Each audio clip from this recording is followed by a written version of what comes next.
The first time I used the Nexus 7, I tried to install a bunch of apps on it on the native Android 6.0 software, but I kind of just ran into a hard limit because a lot of the apps have just dropped support for it. So why don't we unlock the bootloader on this thing, check out XDA for some custom ROMs, and just see how far we can push this thing today. Uh-oh, better be careful not to use Windows, wouldn't want YouTube to take this video down. Let's see if XDA has anything good. I forgot to mention, this is it's the 2013 version of the Nexus 7. I got lucky when I bought this thing randomly off eBay. 2017, 2014, wait, 2025? Lineage OS 22? That's Android 15. You're telling me I could force Android 15 on a tablet that only got up to 6? Hell yeah. Please, before you try this ROM, you must read all- okay, where's the download? Oh wait, what? We gotta repartition the system partition inside TWRP. I'm glad he made it bold text because I would've just skipped it otherwise. So with those instructions, I guess we should download TWRP and flash it to the tablet. I also saw some text under that custom ROM that said we're only gonna have like, what, 80 megabytes free once we install this, so maybe we can mount like a USB stick as storage. Alright, let's fire up ADB and flash it to this thing. What? I have it connected via USB. It begins. Should just be as easy as disconnecting it and reconnecting it, right? Micro USB couldn't have died sooner. Yeah, it's gotta be this old cable I've got. Just get it out of here. Okay, that was the fix. Now that we took care of that, let's put this thing into fast boot mode. Okay, that's a bit weird. It just reboots straight back into Android, so maybe we reboot into the bootloader instead of fast boot? Yeah, looks like that did the trick. And inside of here we do fastboot OEM unlock. This tablet shipped with Android 4, so I find it pretty cool all the low-level system stuff is still themed like it. Oh, do I just tap or? Oh, it's frozen now. That's not good. Never mind, false alarm. After a minute stuck on that screen, now it's unlocked. And now we can finally do fastboot, flash, recovery, and then drag the TWRP file in there.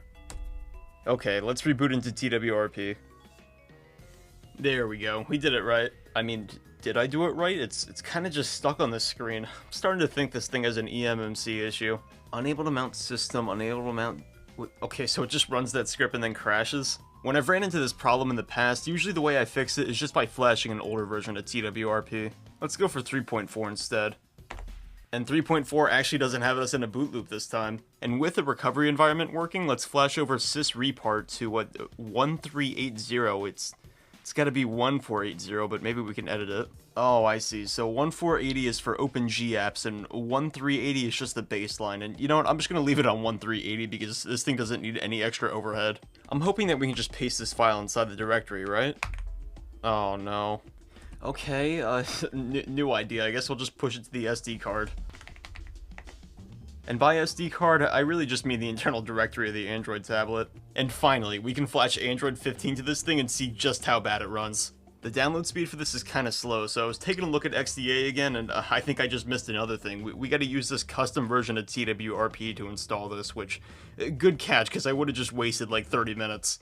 3.6.0 is the oldest version inside that Google Drive, and we're still getting the same error, but we need the follow MSI to work to install the ROM, so I guess we can just like restore it to the factory image and see if that fixes the issue. You know, I went into this thinking it was going to be easy because, ooh, it's a Google Nexus device. It's going to be no challenge, but it's already just a massive pain in the ass.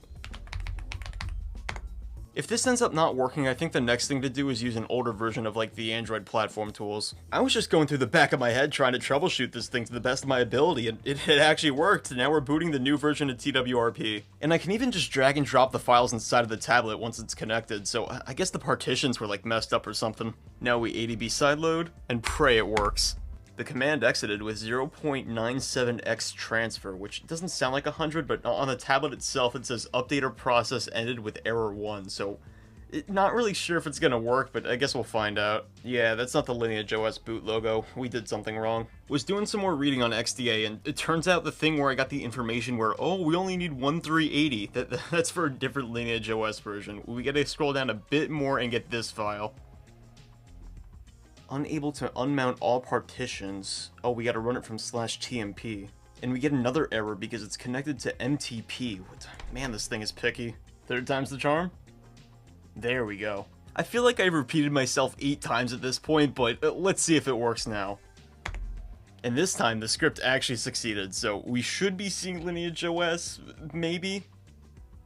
Let's go. Android 15 on a device from 2013. Did Lineage OS fix the one most annoying thing about this tablet? No, it still doesn't auto-rotate? Alright. So here it is, Android 16 running on the Nexus 7, and I think we do actually have, we have like the native Android multitasking built into this thing, which pretty cool upgrade. And we're only using 3.2 gigs of the storage on this thing so far. I was expecting to have like 700 megabytes. Unfortunately though, we barely have any apps that come with this system. We got settings, Android system web view, and pretty much it. Let's see if we can grab the Aurora Store APK from the web view at the very least. No, okay, just wants to crash. Yeah, I knew this was going to come in handy. Or actually, maybe it won't, because it's not finding it inside the file picker. I guess it's no big deal, though, because we could just push it with ADB. I keep saying it, but I really would appreciate an SD card slot on this thing. Inside Aurora, the first thing we absolutely need is orientation control, because I can't deal with the device being like this anymore. It's so annoying. If you're looking for an app that'll do that function, I recommend this one right here, because all the other ones in the Play Store are kind of sketchy.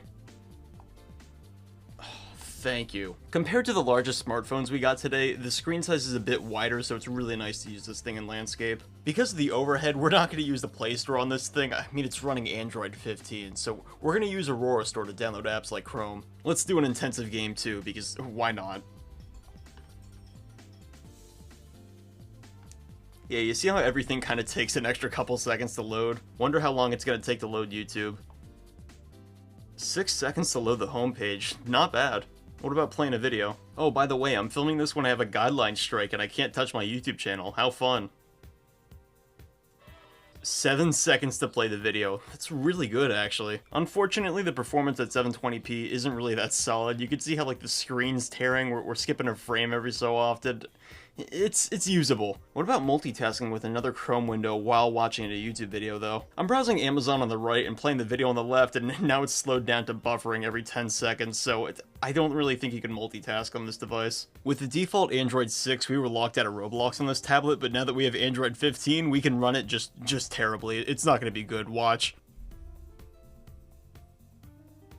Whoa. Performance of Roblox aside, this keyboard is actually really comfortable to type on. All I want to do is play Natural Disaster Survival, come on. Oh, that's pretty cool. You see that loading symbol right there? How it's like red and white? That's the old Roblox color scheme from when this client came out in like 2016. And at the lowest settings on one of the least demanding Roblox games, it's just a PowerPoint slide. I mean, look at this, it's unplayable. If we can't play Roblox, can we at least play Clash of Clans on this thing? Yeah, by the way, this also drops support for Android 6. Wait, what? Oh, okay, so it just crashes on launch.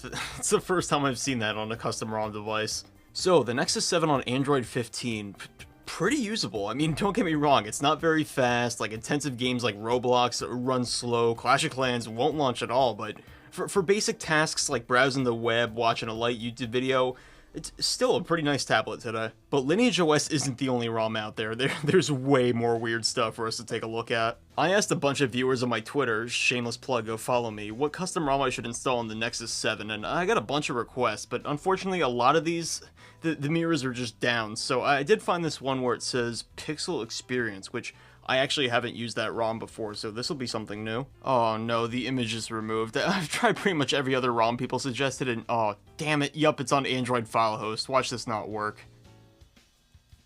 Oh, wow, okay, it actually does. If this ends up working out, we can actually pretend it's a new Pixel tablet. You know, one that doesn't cost $500 and have a Tensor G2 and 60 Hz. I'm still mad about that. Oh wow, yeah, they really nailed the Pixel Experience part of this. It's even got the boot animation. Wait, can you be sued for using that? They even put the Google Sans font inside of here. Pretty neat touch. And once we're done with setup, we have one of two options. Either use Nova Launcher or Pixel Launcher. And if you've seen the state of Nova Launcher today, yeah, no, I'm not touching that thing. So, overall, dude, I gotta invest in a standing desk. It feels like your standard pre-Android 12 Pixel, and it's really smooth. But what Android version is this actually running? We are on Android 10, okay, not bad. I wonder if the older Android version can handle Clash of Clans, Roblox, and Chrome with YouTube. And after downloading everything I want to test, let's check out Chrome with YouTube. Wait, what? It opens... Okay, I gotta go through the Play Store to open the app? That's weird. Your browser is managed by your organization? Alright, I'm starting to get concerned about this custom ROM. I don't see any policies set inside the settings, so maybe it was a fluke? That's kind of weird. I'm just gonna ignore that and move on. So, how long does it take to load up the YouTube homepage? 6 seconds, surprisingly same as Android 15. And to my shock, it took the same exact amount of time to load up the video as well, and the performance kinda sucks here as well. Maybe we'll have better luck inside something more intensive like a 3D game. And Roblox on Android 10 instead of 15 goes from 1 frame a second like a PowerPoint to a smooth 5 frames a second. I mean, at least it's playable now, you know? And for the last thing I want to try out, can we play Clash of Clans? Please. Damn it. That's really unfortunate, because I was looking forward to playing this game on like a nice compact screen, but I guess I should just give up on that dream. So, that's installing a custom ROM on the Nexus 7 2013. Now, when it comes to Android 10 versus 15, or, you know, AOSP versus Google, there's not too much of a difference, but the Google ROM on Android 10 does actually squeak out a tiny bit more. I think the best thing to do with this is install Lineage OS for Android 9 or 10 and just not use any Google Play services, just to minimize the overhead. So, thanks for watching it. Let me know down in the comments, what other devices do you want me to custom ROM? I could probably do the Galaxy S next, but it's up to you. Alright, see you later.